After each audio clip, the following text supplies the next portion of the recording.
Hello students, कैसे हैं आप सब लोग। उम्मीद करती हूँ सब अच्छे होंगे और स्वस्थ होंगे। मैं Meena Rana ICT virtual class में आपका स्वागत करती हूँ। स्टूडेंट्स, हम पढ़ रहे हैं क्लास 7 की हिंदी। प्रीवियस लेक्चर में हमने बाल महाभारत कथा हम पढ़ रहे थे। इसमें हमने महाभारत की कथा को संक्षेप में पढ़ा कि क्यों महाभारत का युद्ध हुआ और इसका कारण क्या था, ये सब हमने पढ़ा। साथ में यहाँ पर भीष्म पितामह देवव्रत के बारे में हमने पढ़ा था और आज आगे हम इसी को आगे पढ़ेंगे। तो चलिए चलते हैं स्मार्ट बोर्ड पर।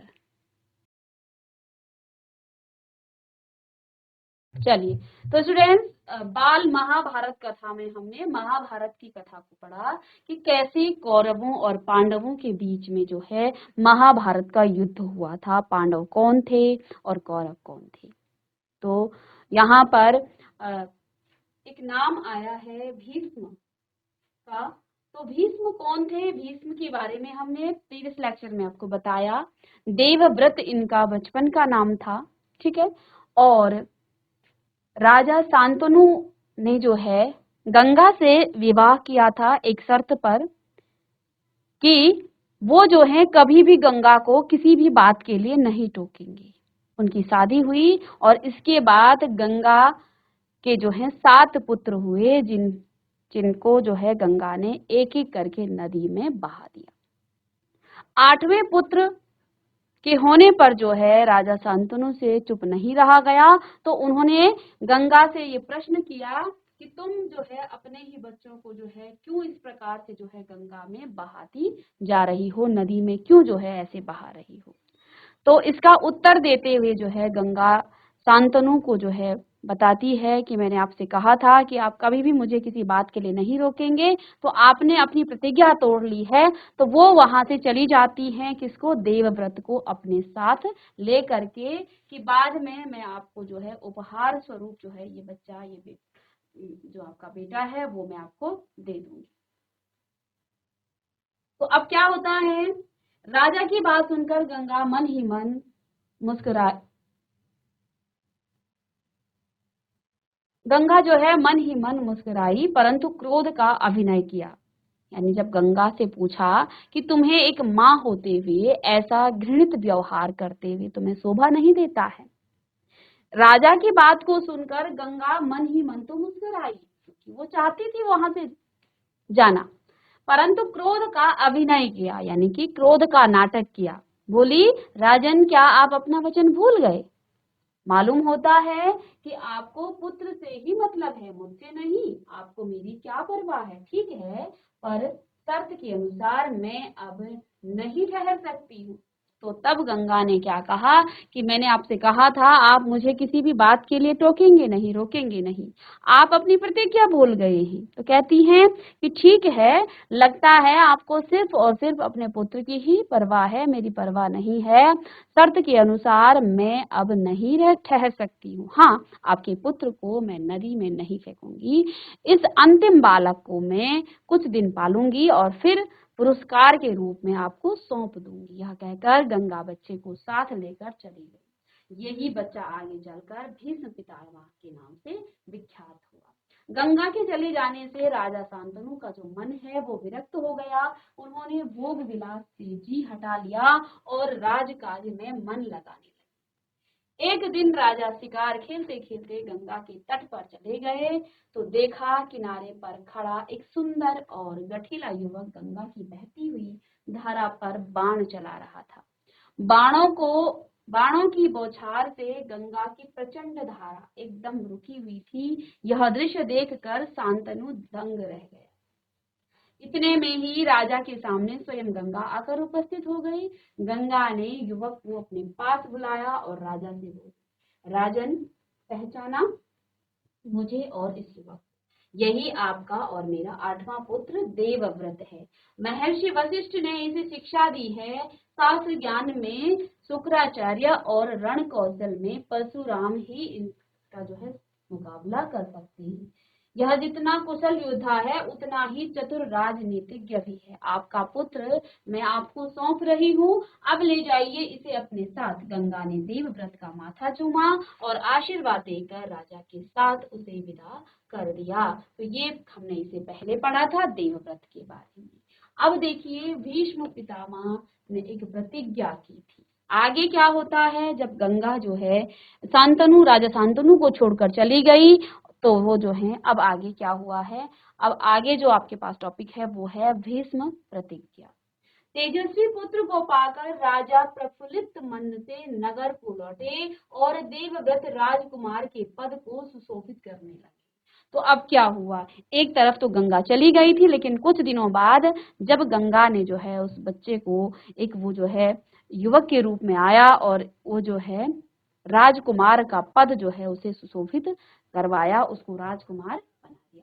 4 वर्ष और बीत गए। एक दिन राजा शांतनु यमुना तट की ओर घूमने गए थे। अब क्या हुआ, समय धीरे धीरे बीतता गया। एक दिन क्या हुआ, राजा शांतनु यमुना तट की ओर घूमने गए थे, तो वहां पर अप्सरा की सुंदर एक तरुणी खड़ी दिखाई दी।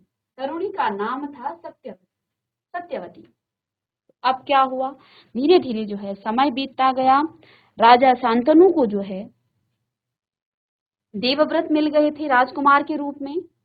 अब 4 साल बीत गए थे।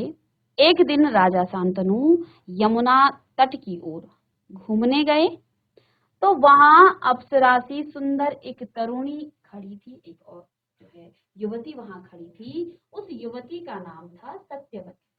क्या नाम था, सत्यवती था। गंगा के वियोग के कारण राजा के मन में जो विराग छाया हुआ था वह इस तरुणी को देखते ही विलीन हो गया। यानी कि गंगा के जाने के बाद जो है राजा शांतनु का मन अशांत रहता था, वो जो है विचलित से रहते थे, तो उनका मन जो है विचलित था।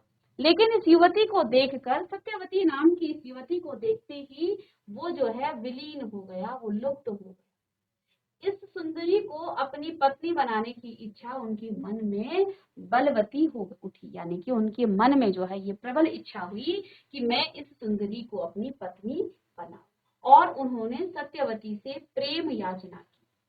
तो उन्होंने जो है सत्यवती से कहा कि तुम्हें जो है मुझसे विवाह करना होगा। सत्यवती बोली, मेरे पिता मल्लाहों के सरदार हैं, पहले उनकी अनुमति ले लीजिए, फिर मैं आपकी पत्नी बनने को तैयार।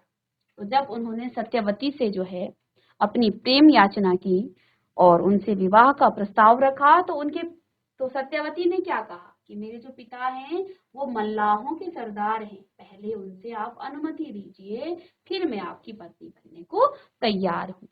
राजा शांतनु ने जब अपनी इच्छा उन पर प्रकट की, तो केवट राज ने कहा आपको मुझे एक वचन देना पड़ेगा। तो राजा शांतनु सत्यवती के पिता से जाकर के मिले, तो उन्होंने क्या कहा कि आपको मुझे एक वचन देना पड़ेगा। ठीक है, क्या वचन था वो, राजा ने कहा जो मांगोगे दूंगा। तो राजा शांतनु ने क्या कहा कि हे केवटराज, आप जो मांगेंगे अपनी पुत्री के बदले में आपको सब दूंगा, यदि वह मेरे लिए अनुचित ना हो, यानी कि अगर वो मेरे लिए उचित होगा तो मैं सब कुछ आपको देने को तैयार हूँ। केवटराज बोले, आपके बाद हस्तिनापुर के राजा के राज सिंहासन पर मेरी लड़की का पुत्र बैठेगा, इस बात का आप मुझे वचन दे सकते हैं। तो केवटराज ने क्या कहा, वो जानते थे कि राजा शांतनु का पहले से ही एक पुत्र है देवव्रत।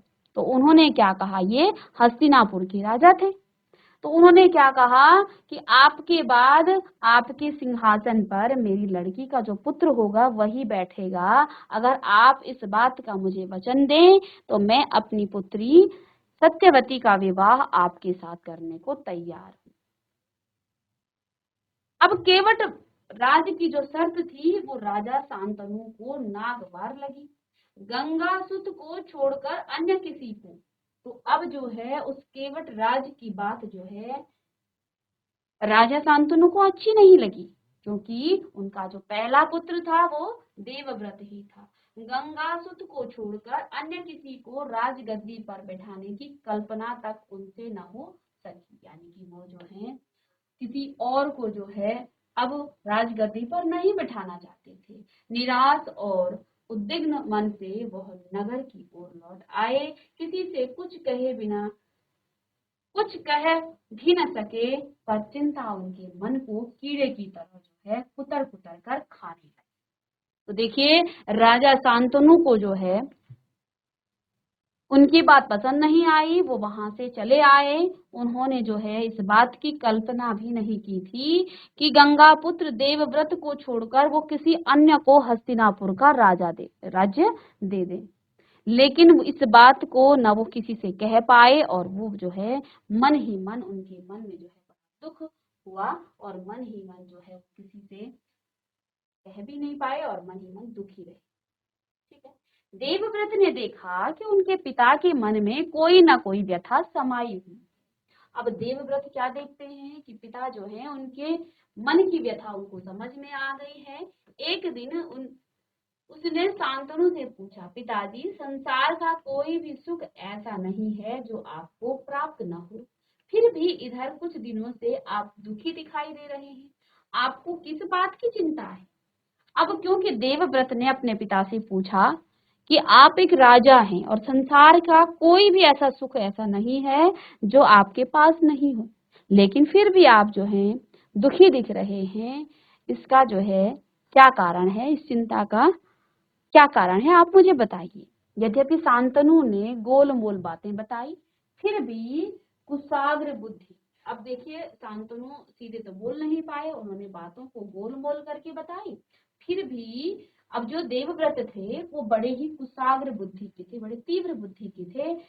देवव्रत को बात समझते देर न लगी। उन्होंने राजा के सारथी से पूछताछ करके उस दिन केवट राज से यमुना नदी के किनारे जो कुछ बातें हुई थी उन सब का पता लगा। अब उन्होंने बातों को, देखिए, राजा शांतनु ने बातों को गोलमोल करने की सोची, बातों को गोलमोल करके बताया, लेकिन देवव्रत तो बड़े तीव्र बुद्धि के थे। वो जो है बात को समझ गए और उन्होंने अपने पिता राजा के सारथी से पूछताछ करके उस दिन केवट राज से यमुना नदी के किनारे पर जो बातें हुई थी उन सब का ही पता लगा लिया। ठीक है। पिताजी के मन की व्यथा जानकर देवव्रत सीधे केवट राज के पास गए। अब पिता के मन की व्यथा को जब देवव्रत ने जाना तो वो सीधे ही केवट राज यानी कि सत्यवती के पिता के पास चले गए और उनसे कहा कि वह अपनी पुत्री सत्यवती का विवाह महाराज शांतनु से कर दे। तो उन्होंने जो है अब ये प्रस्ताव लेके गए कि वो अपनी पुत्री सत्यवती का विवाह जो है महाराज शांतनु से कर दे। केवट राज ने वही शर्त दोहराई जो उन्होंने शांतनु के सामने रखी थी। देवव्रत ने क्या कहा? देवव्रत ने कहा, यदि तुम्हारी आपत्ति का कारण यही है कि मैं वचन देता हूँ कि मैं राज्य का लोभ नहीं करूंगा, सत्यवती का पुत्र ही मेरे पिता के बाद राजा बनेगा। तो इस पर जो है, क्योंकि अब केवट राज यानी कि सत्यवती के पिता ने जो है फिर से वही बात दोहराई, तो उन्होंने क्या कहा कि यदि आपको इसी बात की जो है आपत्ति है तो मैं वचन देता हूँ कि मैं राज्य का लोभ नहीं करूंगा और सत्यवती का जो पुत्र है ही वो मेरे पिता के बाद वहां का राजा बनेगा। केवट राज इससे संतुष्ट न हुए, उन्होंने और दूर की सोची। बोले, आर्यपुत्र, इस बात का मुझे भरोसा है कि आप अपने वचन पर जो है अटल रहेंगे, किंतु आपकी जो संतान है, संतान से मैं वैसी आशा कैसे रख सकता हूँ? आप जैसे वीर का पुत्र भी तो वीर ही होगा, परंतु बहुत संभव है कि वह मेरे नाती से राज्य छीनने का प्रयत्न करे। इसके लिए आपके पास क्या उत्तर है? अब देखिए, केवट राज ने भीष्म पितामह से उनका राज्य भी छीन लिया, यानी कि उन्होंने शांतनु के जो ज्येष्ठ पुत्र थे देवव्रत से जो है राज्य का लोभ न रखने की जो है प्रतिज्ञा करा दी। लेकिन केवट राज ने और आगे की सोची। कि ठीक है, तुम तो राजगद्दी पर नहीं बैठोगे, लेकिन तुम्हारी जो संतान होगी वो मेरे पुत्री का जो पुत्र है उसके मतलब उनके जो नाती होंगे उनसे जो है लड़ेगा राज्य के लिए। तो इस बात का कहा कि तुम मुझे इसके क्या उत्तर दोगे, वो भी तो उससे जो है, क्योंकि तुम वीर हो तो तुम्हारा जो पुत्र होगा वो भी वीर होगा, तो वो जो है मेरे नाती से क्या कर लेगा, इस राज्य को छीन लेगा। इस बात का तुम्हारे पास क्या उत्तर है? ठीक है, तो आगे देखिए, केवट राज का प्रश्न अप्रत्याशित था। उसे संतुष्ट करने का यही अर्थ हो सकता था कि देवव्रत अपने भविष्य का भी बलिदान कर दे, किंतु पितृभक्त देवव्रत इससे जरा भी विचलित न हो। तो देखिए, इस प्रकार का जो है केवट राज ने उनसे जो है एक प्रतिज्ञा करवाई। उन्होंने क्या कहा कि ठीक है, तुमने तो राज्य को छोड़ दोगे, लेकिन तुम्हारे जो पुत्र होंगे वो जो है मेरी पुत्री के पुत्रों को जो है मार देंगे या उनसे राज्य छीन लेंगे। इस बात की तुम मुझे क्या जो है संतुष्टि दोगे, क्या उत्तर दोगे? लेकिन देखो, अपने भविष्य का देवव्रत अपने भविष्य का भी बलिदान कर दे, किंतु पितृभक्त अपने पिता का भक्त देवव्रत इससे भी जरा भी विचलित नहीं हुई। गंभीर स्वर में उन्होंने यह कहा, मैं जीवन भर विवाह नहीं करूंगा, आजन्म ब्रह्मचारी रहूंगा, मेरी संतान ही न होगी। अब तो तुम संतुष्ट हो? तो उन्होंने जो है ये प्रतिज्ञा कर डाली कि मैं जीवन भर विवाह ही नहीं करूंगा, और विवाह नहीं करूंगा तो मेरी संतान भी नहीं होगी, आजन्म जो है मैं ब्रह्मचारी रहूंगा, मेरी संतान ही न होगी। तो अब तुम संतुष्ट हो? किसी को आशा न थी कि तरुण कुमार ऐसी कठोर प्रतिज्ञा करेंगे। देवव्रत ने भयंकर प्रतिज्ञा की, इसलिए उस दिन से उनका नाम जो है भीष्म पड़ गया। देखो, उनका नाम देवव्रत था, लेकिन इस प्रकार के पिता के लिए जो है उन्होंने इस तरह की प्रतिज्ञा की, इस प्रकार की प्रतिज्ञा कर डाली। केवट राज ने सानंद अपनी पुत्री को देवव्रत के साथ विदा कर दिया। अब जो है केवट राज जो है संतुष्ट हो गए, और उन्होंने जो है अपनी पुत्री को जो है भीष्म पितामह देवव्रत के साथ जो है विदा कर दिया। सत्यवती से शांतनु के 2 पुत्र हुए। अब जो है सत्यावती के 2 पुत्र हुए, ठीक है, और उन पुत्रों का नाम था चित्रांगद और विचित्रवीर्य। शांतनु के देहावसान पर चित्रांगद हस्तिनापुर का के सिंहासन पर बैठे, और उनके युद्ध में मारे जाने पर विचित्रवीर्य की 2 रानियां थी, अंबिका और अंबालिका। ठीक है, अब यहाँ से जो है सत्यवती के पुत्र हुए शांतनु से 2, जिनका नाम चित्रांगद और विचित्रवीर्य था। शांतनु के देहावसान यानी कि उनकी मृत्यु के बाद चित्रांगद हस्तिनापुर के सिंहासन पर बैठे, और उनके युद्ध में मारे जाने पर, जब जो है चित्रांगद युद्ध में मारे गए तो विचित्रवीर्य जाने पर विचित्रवीर्य, ठीक है, उस सिंहासन पर बैठे। विचित्रवीर्य की 2 रानियां थी, अंबिका और अंबालिका। अंबिका के पुत्र थे धृतराष्ट्र और अंबालिका के पुत्र पांडु। ठीक है, धृतराष्ट्र के पुत्र कौरव कहलाए और पांडु के पुत्र जो हैं पांडव कहलाए। ठीक है, तो देखिए, विचित्रवीर्य की 2 रानियां अंबिका और अंबालिका। अंबिका के पुत्र थे धृतराष्ट्र और अंबालिका के पुत्र पांडु। धृतराष्ट्र के पुत्र कौरव हुए और पांडु के जो पुत्र थे वो पांडव कहलाए। महात्मा भीष्म शांतनु के बाद से कुरुक्षेत्र युद्ध का अंत होने तक उस विशाल राजवंश के सामान्य कुल नायक और पूज्य बने रहे। शांतनु के बाद कुरुवंश का क्रम यह रहा। तो इस प्रकार से यहाँ पर एक चार्ट के माध्यम से आपको बताया गया है कि शांतनु की 2 रानियां थी, जिनमें 2 रानियां कौन कौन थी? पहली गंगा, और गंगा से उनके पुत्र हुए देवव्रत, जो कि आजीवन ब्रह्मचारी रहे, जिन्होंने शादी नहीं की और राज्य का हस्तिनापुर राज्य को उन्होंने त्याग दिया था। दूसरी रानी थी उनकी सत्यवती। सत्यवती से उनके 2 पुत्र हुए, चित्रांगद और विचित्रवीर्य। चित्रांगद की मृत्यु के बाद विचित्रवीर्य को जो है राज सिंहासन मिला हस्तिनापुर का, और इनकी भी 2 रानियां थी, अंबिका और अंबालिका। अंबिका के 2 अंबिका के पुत्र का नाम था धृतराष्ट्र और अंबालिका के पुत्र का नाम पांडु।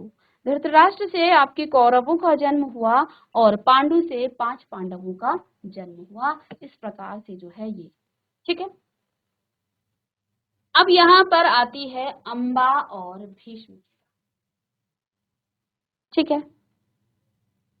आगे देखिए अंबा और भीष्म।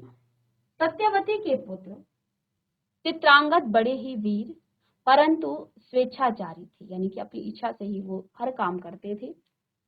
तो सत्यवती के बड़े पुत्र का नाम था चित्रांगद। वो वीर तो थे परंतु वे स्वेच्छाचारी थे। एक बार किसी गंधर्व के साथ युद्ध हुआ।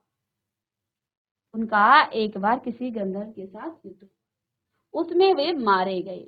उनके कोई पुत्र न था, इसलिए उनके छोटे भाई विचित्रवीर्य हस्तिनापुर की राजगद्दी पर बैठे। विचित्रवीर्य की आयु उस समय बहुत छोटी थी, इस कारण उनके बालिग होने तक राजकाज भीष्म को ही संभालना पड़ा। अब क्या हुआ? चित्रांगद बड़े वीर तो थे लेकिन वे स्वेच्छाचारी थे, ठीक है। एक बार उनका युद्ध हुआ किसी गंधर्व के साथ, उसमें वे मारे गए। उसके बाद उनके छोटे पुत्र विचित्रवीर्य जो है हस्तिनापुर की गद्दी पर बैठे। विचित्रवीर्य की आयु उस समय बहुत छोटी थी, इसलिए जो है उनके बालिग होने तक जो है राजकाज का जो कार्य है वो भीष्म को ही संभालना पड़ा। जब विचित्रवीर्य विवाह के योग्य हुए तो भीष्म को उनके विवाह की चिंता हुई। तो अब जो है विचित्रवीर्य जो है जब बड़े हुए तो भीष्म को अब जो है, क्योंकि वो बड़े थे तो वो जो है उनके विवाह की उनको चिंता होने लग गई। विचित्रवीर्य विवाह के योग्य हुए तो भीष्म को उनके विवाह की चिंता हुई। उन्हें खबर लगी कि काशी राज की कन्याओं का स्वयंवर होने वाला है। तो इधर जो है विचित्रवीर्य विवाह योग्य हुए और उधर उनको जो है खबर लगी कि जो काशी राज की जो कन्याएं हैं उनका जो है स्वयंवर होने वाला है। यह जानकर भीम बड़े खुश हुए और स्वयंवर में सम्मिलित होने के लिए काशी रवाना हुए। तो ये जान करके जो है वो भी बड़े खुश हुए कि उनका जो भाई है विचित्रवीर्य उसकी भी शादी हो जाएगी, ठीक है। तो वो जो है काशी रवाना हुए। देश विदेश के अनेक राजकुमार उस स्वयंवर में भाग लेने के लिए आए थे। राजपुत्रियों को पाने के लिए आपस में बड़ी स्पर्धा थी। क्षत्रियों में भीष्म की प्रतिज्ञा की प्रतिष्ठा अद्वितीय थी। उनके महान त्याग और भीषण प्रतिज्ञा का हाल सब जानते थे, इसलिए जब वह स्वयंवर मंडप में प्रविष्ट हुए तो राजकुमारों ने सोचा कि वह सिर्फ स्वयंवर देखने के लिए आए होंगे, परंतु जब स्वयंवर में सम्मिलित होने वालों में भीष्म ने भी अपना नाम दिया तो अन्य राजकुमारों को निराश होना पड़ा। उनको क्या पता था कि दृढ़व्रती भीष्म जो है अपने लिए नहीं वरन अपने भाई के लिए स्वयंवर में सम्मिलित हुए। तो अब क्या हुआ? भीष्म को जैसे, क्योंकि देखिए उन्होंने विचित्रवीर्य को जो है वो छोटे थे, अब वो विवाह योग्य हो गए थे, तो उनको कहीं से पता चला कि भाई काशी के जो राजा हैं उनकी जो राजकुमारियां हैं राजपुत्रियां हैं उनका जो है स्वयंवर हो रहा है। तो वो सभी जो है वहां पर चले गए, भीष्म भी चले गए। तो सबको लगा कि सबको पता था उनकी प्रतिज्ञा के बारे में कि भीष्म कभी शादी नहीं करेंगे, विवाह नहीं करेंगे। तो लेकिन जब उन्होंने विवाह में अपना नाम लिखाया तो सभी जो है चौंक गए और सब हार मान गए, क्योंकि भीष्म बड़े योद्धा थे, वीर थे, ठीक है। सभी को जो है निराश होना पड़ा। लेकिन उनको क्या पता था कि दृढ़व्रती भीष्म अपने लिए नहीं वरन अपने भाई के लिए स्वयंवर में सम्मिलित हुए। सभा में खलबली मच गई। चारों ओर से भीष्म की थपतियां कसी जाने लगी। अब जो है सभी जगह क्या कहा गया, माना कि भारतवंशी भीष्म जो है बड़े बुद्धिमान और विद्वान हैं, स्वयंवर से इन्हें क्या मतलब, इसके प्रण का क्या हुआ, जीवन भर ब्रह्मचारी रहने का इन्होंने जो है प्रतिज्ञा की थी, क्या वह झूठी थी। अब जो है सभी राजा आपस में बातें करने लगे। तब भीष्म ने उस स्वयंवर में अपना भी नाम लिखा दिया, तो सभी राजा आपस में बातें करने, क्योंकि सब जो निराश हो गए, क्योंकि ये तो बड़े ही बुद्धिमान थे, बड़े विद्वान थे, बड़े वीर थे। तो सबने क्या कहा कि भरतवंशी भीष्म बड़े बुद्धिमान है और विद्वान है, स्वयंवर से इन्हें क्या मतलब, इनके प्रण का क्या हुआ, जीवन भर ब्रह्मचारी रहने का इन्होंने जो प्रतिज्ञा की थी, क्या वह झूठी थी। इस भांति सब राजकुमारों ने भीष्म की हंसी उड़ाई। उस पूरी सभा में जो है भीष्म की हंसी उड़ाई गई। यहाँ तक कि काशीराज की कन्याओं ने भी भीष्म की तरफ से दृष्टि फेर ली और उनकी अवहेलना सी करके आगे की ओर चल दी। भीष्म इस अवहेलना को सह न सके। उन्होंने सभी राजकुमारों को हराकर तीनों कन्याओं का बलपूर्वक रथ में बैठा लिया और हस्तिनापुर को वो चल दिए। अब जो है, क्योंकि उन्होंने तो ऐसी प्रतिज्ञा की थी भीष्म ने कि मैं आजीवन क्या रहूंगा, ब्रह्मचारी रहूंगा, मैं कभी भी शादी नहीं करूंगा, विवाह नहीं करूंगा। लेकिन यहाँ अब स्वयंवर में आकर के सभी जो है बातें करने लगे। यहाँ तक कि काशीराज की जो कन्याएं थी वो भी भीष्म की तरफ दृष्टि फेर करके आगे बढ़ गई और उनको जो है ये अवहेलना उनको से जो है सहन नहीं हो पाए। उन्होंने क्या किया, सभी राजकुमारों को हरा दिया और तीनों ही राजकन्याओं को बलपूर्वक रथ पर बैठाकर वो बैठा लिया और हस्तिनापुर को चले गए। अब यहाँ पर क्या हुआ, सौभ देश का राजा साल्व बड़ा वीर था। काशीराज की सबसे बड़ी कन्या अम्बा उस पर अनुरुक्त थी, यानी कि उससे वो प्रेम करती थी और उसको मन ही मन अपना पति मान चुकी थी। अब यहाँ पर क्या होता है, यहाँ एक तरफ तो भीष्म ने तीनों ही कन्याओं का हरण कर लिया था, काशीराज की तीनों कन्याओं का हरण कर लिया था। ठीक है। अब जो सौभ देश का राजा साल्व था वो बड़ा ही वीर था। काशीराज की सबसे बड़ी कन्या थी जो अम्बा, उस पर जो है अनुरुक्त थी, यानी उस पे जो है मन ही मन अपना पति वो मान चुकी थी। साल्व ने भीम के रथ का पीछा किया और उसको रोकने का प्रयास किया। अब इसने क्या किया, इसने भीम के रथ का पीछा किया। भीम और साल्व का के बीच जो है घोर युद्ध छिड़ गया। भीम ने उसे हरा दिया, किंतु काशीराज की कन्याओं की प्रार्थना पर उसे जीवित छोड़ दिया। भीष्म काशीराज की कन्याओं को लेकर हस्तिनापुर पहुंचे। विचित्रवीर्य के विवाह की सारी तैयारी हो जाने के बाद जब कन्याओं को विवाह मंडप में ले जाने का समय आया तो काशीराज की बड़ी बेटी अम्बा एकांत में भीष्म से बोली। तो अब जो है विवाह की तैयारी हुई। अब अम्बा जो है भीष्म से एकांत में, यानी कि अलग से उन्होंने बुलाया और भीष्म से क्या कहा, बोली, गांगेय यानी कि गंगा के पुत्र को मैंने अपने मन में सौभ देश के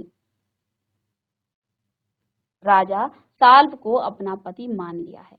इसी बीच आप मुझे बलपूर्वक यहाँ ले आए। मेरे मन की बात जानने के बाद आप मेरे बारे में अब जो उचित समझे वो करें।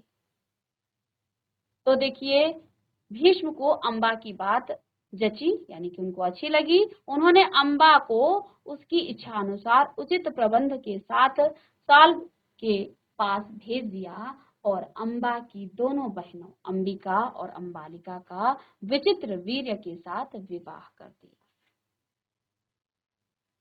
तो अब जो है विचित्र वीर्य का विवाह हुआ अंबिका और अम्बालिका का। ठीक है। अम्बा अपने मनोनीत वर सौभराज साल्व के पास गई और सारा वृतांत कह सुनाया। उसने कहा, राजन मैं आपको ही अपना पति मान चुकी हूँ। मेरे अनुरोध से भीम ने मुझे आपके पास भेजा है। आप मुझे अपनी पत्नी स्वीकार कर ले। अब जो है जब अम्बा उस राजा के पास गई, उस साल्व राजा के पास गई तो पूरा वृतांत बताया कि मैंने भीष्म को जो है इस प्रकार से बताया है। तो क्या कहा कि मुझे पत्नी रूप में आप स्वीकार करें। लेकिन अब जो है साल्व न माना। उसने अम्बा से कहा, सारे राजकुमारों के सामने भीष्म ने मुझे युद्ध में पराजित किया है और तुझे बलपूर्वक हरण करके ले गए हैं। इतने बड़े अपमान के बाद मैं तुम्हें कैसे स्वीकार कर सकता हूँ। तुम्हारे लिए अब उचित यही है कि तुम भीष्म के पास जाओ और उसकी सलाह के मुताबिक ही काम करो। तो अब जो है जब अम्बा कहाँ गई, साल्व राजा के पास गई, लेकिन उसने जो है अम्बा को स्वीकार करने से मना कर दिया। उसने क्या कहा कि भीष्म ने सभी राजाओं के सामने तुम्हें जो है तुम्हारा हरण किया था और मुझे हराया था, तो शर्त के मुताबिक अब तुम भीष्म के अनुसार ही काम करोगी, उसी के पास जाओ। ठीक है, यही तुम्हारे लिए उचित है कि तुम भीष्म के पास जाओ और उसकी सलाह के मुताबिक ही काम करो। बेचारी अम्बा हस्तिनापुर लौट आई और भीष्म को सारा हाल कह सुनाया। उन्होंने विचित्र वीर्य से कहा, वत्स, राजा सर्व अम्बा को स्वीकार नहीं करता।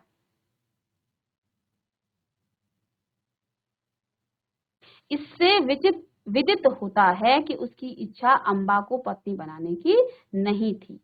अब उसके साथ तुम्हारा ब्याह करने में कोई आपत्ति नहीं रही। वह विचित्र वीर्य अम्बा के साथ ब्याह करने को राजी न हुई, पर विचित्र वीर्य जो है अम्बा के साथ ब्याह करने को राजी न हुए। अब क्या हुआ, जब हस्तिनापुर आई तो भीष्म ने विचित्र वीर्य से कहा कि भाई ऐसी ऐसी बात है। साल्व राजा ने जो है अम्बा को ठुकरा दिया है, स्वीकार नहीं किया है। अब तुम्हें जो है इससे विवाह करना चाहिए। लेकिन अब यहाँ विचित्र वीर्य भी मुकर गया। उसने भी जो है अम्बा से ब्याह करने को जो है वो राजी ना हुआ। बेचारी अम्बा न इधर की रही न उधर की, कोई और रास्ता न देख वह भीष्म से बोली, गांगेय मैं तो दोनों ओर से ही गई, मेरा कोई भी सहारा न रहा। आप ही मुझे हर लाए थे, अतः अब आपका यह कर्तव्य है कि आप मेरे साथ ब्याह कर लें। तो अब अम्बा ने क्या कहा कि तुम मुझे वहां से मेरे पिता के घर से मुझे हर करके लाए थे, मुझे जो है मेरा हरण करके लाए थे, और ना ही मुझे साल्व राजा स्वीकार कर रहा है और ना ही विचित्र वीर्य जो है स्वीकार कर रहा है। अब आप ही मुझे जो है स्वीकार करें, मेरे साथ मुझे जो है मुझसे विवाह करें। भीष्म ने बात ध्यान से सुनी और अपनी प्रतिज्ञा की याद दिलाकर बोले, अपनी प्रतिज्ञा तो मैं नहीं तोड़ सकता। उन्होंने अम्बा की परिस्थिति समझकर विचित्र वीर्य से दोबारा आग्रह किया, पर वह न माना। भीष्म ने अम्बा को फिर समझाया और कहा कि सब राज साल्व के ही पास जाओ और एक बार फिर प्रार्थना करो। लाचार अम्बा फिर साल्व के पास गई और उसकी बहुत मिन्नतें की, लेकिन दूसरे की जीती हुई कन्या को स्वीकार करने से जो राजा था उसने भी साफ से इनकार कर दिया। अम्बा इस प्रकार जो है 6 साल तक हस्तिनापुर और सौभ देश के बीच जो है ठोकरें खाती थी। उसने अपने इस सारे दुख का कारण भीष्म को ही समझा। उन पर उसे बहुत क्रोध आया और प्रतिहिंसा की आग उसके मन में जलने लगी। भीष्म से बदला लेने की इच्छा से वह कई राजाओं के पास गई और उनको अपना दुखड़ा भीष्म से युद्ध करके उसका वध करने की उसने राजाओं से प्रार्थना की, पर राजा लोग तो भीष्म के नाम से ही डरते थे। किसी में इतना साहस न था कि भीष्म से युद्ध करे। क्षत्रियों से एकदम निराश होकर अम्बा ने तपस्वी ब्राह्मणों की शरण ली। तपस्वियों ने कहा कि बेटी तुम परशुराम के पास जाओ, वे तुम्हारी इच्छा अवश्य पूरी करेंगे। तब ऋषियों की सलाह पर अम्बा परशुराम के पास गई। अम्बा की करुण कहानी सुनकर परशुराम का हृदय पिघल गया। उन्होंने दर्याद्र स्वर में कहा कि काशी राजकन्ये तुम मुझसे क्या चाहती हो। अम्बा ने कहा, ब्राह्मण वीर मेरी प्रार्थना केवल यही है कि आप भीष्म से युद्ध करें और मैं आपसे भीष्म के वध की भीख मांगती हूँ। परशुराम को अम्बा की प्रार्थना पसंद आई। बड़े उत्साह के साथ वो भीष्म के पास गए और उन्होंने उन्हें जो है युद्ध के लिए ललकारा। दोनों कुशल योद्धा थे और धनुष विद्या के जानकार भी थे। दोनों ही जितेंद्रिय और ब्रह्मचारी थे। सम्मान योद्धाओं की टक्कर थी। कई दिनों तक युद्ध होता रहा, फिर भी हार जीत का निश्चय न हो सका। अंत में परशुराम ने हार मान ली और उन्होंने अम्बा से कहा, जो कुछ मेरे बस में था मैं कर चुका हूँ। अब तुम्हारे लिए ही उचित है कि तुम भीष्म ही की शरण लो। पर अम्बा ऐसी बातों से कब विचलित होने वाली थी। उसने वन में जाकर फिर तपस्या शुरू कर दी। ठीक है। और तपोबल से स्त्री रूप छोड़कर पुरुष बन गई और उसने अपना नाम जो है शिखंडी रख दिया। तो अब जो है अम्बा ही शिखंडी का रूप उसने रख लिया था। उसने वन में जाकर अपने तपोबल से शिखंडी का रूप रख लिया था। जब कौरवों और पांडवों के बीच कुरुक्षेत्र के मैदान में युद्ध हुआ तो भीम के विरुद्ध लड़ते समय शिखंडी रथ के आगे बैठा था। और क्योंकि वो स्त्री और पुरुष दोनों स्त्री रूप में आ गया था। देखो पहले शिखंडी क्या था, शिखंडी पहले स्त्री थी, वो अम्बा थी, और बाद में उसने अपना स्त्री रूप छोड़ करके पुरुष रूप रख लिया था। तो जब अब भीष्म क्या थे, वो स्त्रियों पर वार नहीं करते थे। तो जब शिखंडी आगे आया तो उस समय जो है भीष्म ने बाण चलाना अपना हथियार रख दिया था और अर्जुन ठीक उसके पीछे। ज्ञानी भीष्म को यह बात मालूम थी कि अम्बा ही शिखंडी का रूप धारण किए हुए थे, इसलिए उन्होंने उस पर बाण चलाना अपनी वीरोचित प्रतिष्ठा के विरुद्ध समझा। शिखंडी को आगे करके अर्जुन ने भीष्म पितामह पर हमला किया और अंत में जो है उन पर विजय प्राप्त कर ली थी। ठीक है। जब भीष्म आहत होकर पृथ्वी पर गिरे तब जाकर अम्बा का क्रोध शांत हुआ था। तो ये थी भीष्म की प्रतिज्ञा। और नेक्स्ट हम यहाँ इसको आगे पढ़ेंगे नेक्स्ट लेक्चर में।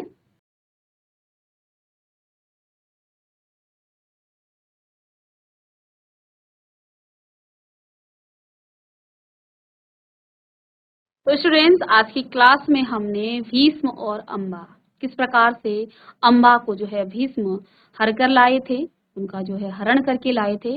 लेकिन यहाँ राजा साल्व और विचित्रवीर्य दोनों ने ही अम्बा का बहिष्कार कर दिया, उसे स्वीकार करने से मना कर दिया।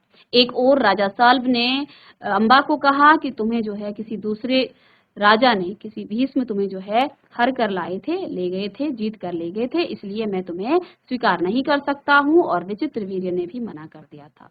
तो अम्बा ने जब भीष्म से अपना बदला लेने के लिए वन में जाकर के जो है अपना स्त्री रूप त्याग करके शिखंडी का रूप रख लिया था, जो कि बाद में जो है भीष्म के सामने खड़ा हो गया था। और इसी बात का जो है फायदा उठाकर अर्जुन ने जो है भीष्म पिता पर बाण चलाया था।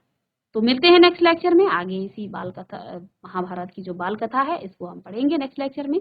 तब तक के लिए thank you and have a nice day.